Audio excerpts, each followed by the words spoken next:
वक्त उर्दू अकेडमी पूरे यूपी के मुख्तलिफ़ अज़ला के शायरों और अदीबों को 3,000 रुपये माहाना इमदाद दे रही है।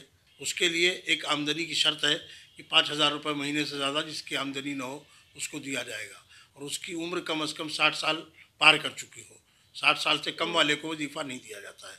इस वक्त 155 अदीबों और शायरों का अकेडमी 3,000 रुपये महीना के हिसाब से 4,65,000 रुपये का माहाना अदायगी कर रही है। वो हो के रह गए मिसले हुबाब ए जाजिब, वो हो के रह गए मिसले हुबाब ए जाजिब, उठे थे बन के जो तूफ़ान शद्दोमत की तरह, उठे तो बन के जो तूफ़ान शद्दोमत की तरह, ना मुझको जहन में लाओ ख़याल मत की तरह।